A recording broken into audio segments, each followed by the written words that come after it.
அந்த Ambikavathi, Amaravathi, Romeo Juliet, அப்புறம் லைலா மஜ்னு, அப்புறம் மும்தாஜ் ஷாஜகான், இந்த மாதிரி பல காதல் கதைகள்லாம் நம்ம கேட்டிருப்போம்ல. அந்த காதல் கதைகள் வரிசையில் நாங்கள் வந்து மகாநதியை கொண்டு போய் சேர்த்தே தீர்வோம் அப்படின்னு ஒத்த முடியோடு வந்து பார்த்திங்க அப்படின்னா வந்து மிச்சம் எல்லா கதாபாத்திரத்தையுமே டம்மி ஆக்குனது மட்டும் இல்லாமல் இந்த கதாபாத்திரங்களையுமே விஜயும் காவேரியும் பல நேரங்களில் மூளையை கழட்டுற மாதிரி வந்து சில விஷயங்கள்லாம் செய்ய விட்டு இப்போ கடைசியில் என்ன பண்ணுறாங்க அப்படின்னா வந்து தன்னுடைய வாழ்க்கையிலே மிகப்பெரிய பிரச்சனை இல்லை, எப்படியாச்சும் பசுபதியை கண்டுபிடிக்கிறத விட்டுவிட்டு இப்போ என்ன பண்ணுறாங்க அப்படின்னா ஒரு ட்ராக் கொண்டு வருவோம், ரொமான்ஸ் ட்ராக் கொண்டு வருவோம், அதை வச்சு ஒரு 3 எபிசோடு ஓட்டிடுவோம். ஒரு வாரத்தில் 5 எபிசோடு அப்படின்னா அதில் 3 எபிசோடு இவங்க லவ் பண்ணுற சீன்ஸை வந்து ஃபுல்லாக வச்சு கவர் பண்ணிடலாம்.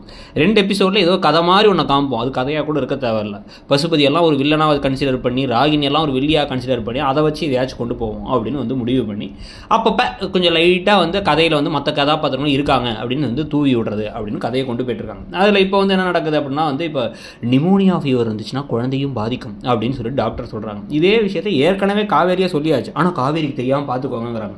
அதனால இப்போ காவேரிக்கு தெரியாமல் இவர் பார்த்துக்கிறதுக்காக என்ன பண்ணுறாரு அப்படின்னா ஜன்னல்லாம் திறந்து வச்சுட்டு பக்கத்து வீட்டில் எல்லாரும் இருக்கும் பொழுது இவரே வந்து ஜூஸ் போடுறாரு, பழம் இருக்கிறாரு, காய் இருக்கிறாரு, எல்லாத்தையும் வாங்கிட்டு வராரு. இதெல்லாம் எப்படி வந்துச்சுன்னு கேட்டால் அதுக்கு பதில் என்ன சொல்லுவாங்க அப்படின்னா இதையே சமாளித்து சும்மா அடிச்சு விடுவோம், லாஜிக்கை பற்றிலாம் யார் பாஸ் கவலைப்பட்டா அப்படிங்கிற மாதிரி கொண்டு போக. அதே மாதிரி பயந்து எஸ்கேப் ஆகி ஒளிஞ்சலாம் போகிறதில்ல, அவர் விஷம் வாசல் முன்வாசல் வழியாக வராரு போகிறாரு.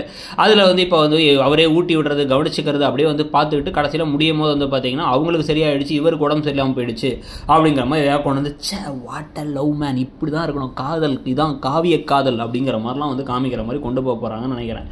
சலிப்பாக இருக்குது ப்ரோ அப்படிங்கிற மாதிரி சில நேரங்களில் இருக்குது. சில நேரங்களில் இதுதான் இந்த ஃபேன்ஸுக்கு வேணும்னா அப்போ அதுதானே கொடுப்பாங்க.